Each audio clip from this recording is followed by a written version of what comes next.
ફક્ત 5 જ મિનિટમાં બનીને રેડી થતા મમરા અને ગોળના લાડુ આજે આપણે બનાવીને રેડી કરવાના છે. હેલો ફ્રેન્ડ, સ્વાગત છે તમારું શ્વેતાસ કિચનમાં. તો ઉત્તરાયણ હોય અને ગુજરાતીઓના ઘરમાં ગોળ મમરાના લાડુ ના બને તે તો શક્ય જ નથી. તો ચાલો આજે આપણે બનાવીએ. એના માટે મેં અહીંયા 1 કપ ગોળ લીધેલો છે, જે દેશી દવા વગરનો ગોળ આવે છે તે છે, અને 100 ગ્રામ જેટલા મમરા લીધેલા છે. અહીંયા મમરાને હું કોઈ શેકતી નથી, કેમ કે પેકેટ ખોલીને જ લીધેલા છે, તો એકદમ કડક મમરા છે.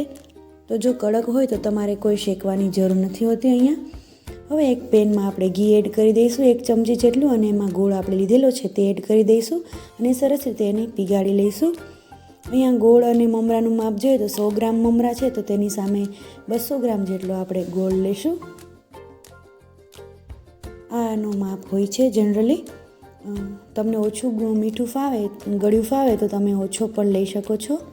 હવે સરસ મીડિયમ ગેસ પર આપણે એને ગોળને ચલાવતા જઈએ અને પીગાળી લઈશું. સરસ તમે જોઈ શકો છો આપણે ગોળ છે એકદમ ફૂલી ગયો છે, એકદમ એનું ચાસણી જેવું થઈ ગયું છે. આપણે કોઈ તારનું માપ લેવાનું નથી, 1 તાર 2 તાર એવું ચાસણીનું માપ લેવાનું નથી. બસ એકદમ પીગળી જાય, એકદમ સરસ થઈ જાય ત્યાં સુધી આપણે એને ઓગાળવાનું છે. આપણે એક બીજી રીત જોઈએ તો એકદમ આ સરસ ઓગળી જાય તો એક વાટકામાં આપણે પાણી લઈ લઈશું અને આ ગોળને એમાં એડ કરી દઈશું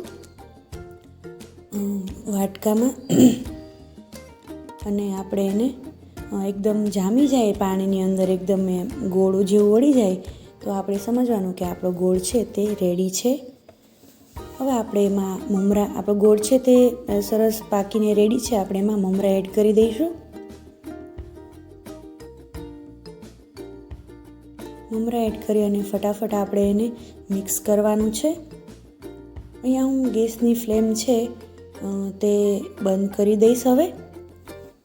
હવે આપણે જરૂર નથી ગેસની ફ્લેમની, અધરવાઇઝ આપણા ગોળ મમરા છે તે બળી જવાની શક્યતા પણ રહે છે અહીંયા. તો આપણે હવે સરસ રીતે મમરા છે ગોળમાં સરસ રીતે કોટ થાય ત્યાં સુધી એકદમ મિક્સ કરશું, અને ધીમે ધીમે ચલાવતા જઈશું અને મિક્સ કરશું. મેં અહીંયા કઢાઈ છે તે નીચે લઈ લીધેલી છે, તો ચલાવવામાં સરળતા રહે તેના માટે, અને એકદમ બધી રીતે મિક્સ થાય ત્યાં સુધી આપણે એને ચલાવીશું. અહીંયા મારો ગોળ છે થોડો વધારે ડાર્ક કલરનો છે, એટલે આ ડાર્ક કલરના મમરા બનશે. તમે જેવો ગોળ લ્યો એવો એનો કલર આવે છે, પણ ટેસ્ટમાં એકદમ બેસ્ટ મમરાના ઘરના લાડુ તો બેસ્ટ જ હોય છે.